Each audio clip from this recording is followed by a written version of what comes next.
മലയാളത്തിലെ ഏറ്റവും മികച്ച ഹൊറർ ചിത്രം എന്ന് പറയുന്നത് ഇപ്പം അറിയപ്പെടുന്നത് കഴിഞ്ഞ വർഷം ഇറങ്ങിയ മെഗാസ്റ്റാറിന്റെ ചിത്രമായ ഭ്രമയുഗമാണ്. ഭ്രമയുഗം വളരെ അധികം നല്ല ഹൊറർ ഫീലിംഗ് തന്ന ചിത്രവുമായിരുന്നു. കൊടുമൺ പോറ്റി അവരുടെ ടീം ഇനിയും ഒരു ഹൊറർ ചിത്രം ചെയ്യുകയാണ്. അത് ലാലേട്ടനെ വെച്ചല്ല, ലാലേട്ടൻ്റെ മകനെ വെച്ചിട്ടാണ്. പ്രണവ് മോഹൻലാൽ അടുത്ത് അഭിനയിക്കാൻ പോകുന്ന ചിത്രം രാഹുൽ വാസുദേവന്റെ സംവിധാനത്തിൽ വരുന്ന ഒരു ഹൊറർ ചിത്രത്തിലാണ്. ഭ്രമയുഗം ടീമിൻ്റെയാണ്. ഇന്നലെ ആ വിവരം അവർ സോഷ്യൽ മീഡിയ വഴി പങ്കുവച്ചിരുന്നു.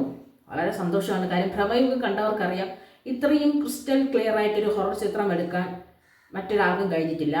ഇക്കാലത്തും ഒരു ബ്ലാക്ക് ആൻഡ് വൈറ്റിൽ ഒരു ഹൊറർ ചിത്രം തയ്യാറാക്കാൻ പറ്റി. വെറും 4 ക്യാരക്ടേഴ്സ് മാത്രമായിട്ട് ഭൂതകാലത്തിൻ്റെ കാര്യങ്ങളെല്ലാം ഭൂതകാലത്തിനെ ഒരു പാട്ടിലൂടെ അവതരിപ്പിച്ച് പാണനും പാട്ടും ചാത്തനും യക്ഷിയും ചേർന്നൊരു ഗംഭീരമായൊരു ഹൊറർ ചിത്രമായിരുന്നു ഭ്രമയുഗം. അതിനുശേഷം ഇനി വരാൻ പോകുന്നത് പ്രണവ് മോഹൻലാലാണ്. പ്രണവ് മോഹൻലാലിനും അവരുടെ ടീമും ചേർന്ന് ഒരു ഹൊറർ ചിത്രം തന്നെയാണെന്നാണ് അവരുടെ ടീം പറയുന്നത്. ചിത്രം എങ്ങനെയായാലും നല്ല ഗംഭീരമായ ചിത്രമായിരിക്കട്ടെ, ചിത്രം വിജയിക്കട്ടെ. ചിത്രം എന്തായാലും ഈ വർഷമായിരിക്കില്ല, മേ ബി അടുത്ത വർഷമായിരിക്കും തിയേറ്ററുകളിലേക്ക് എത്തുന്നത്. എപ്പോഴെത്തിയാലും നമുക്ക് കാത്തിരിക്കാം നല്ലൊരു ഹൊറർ ചിത്രത്തിനായി.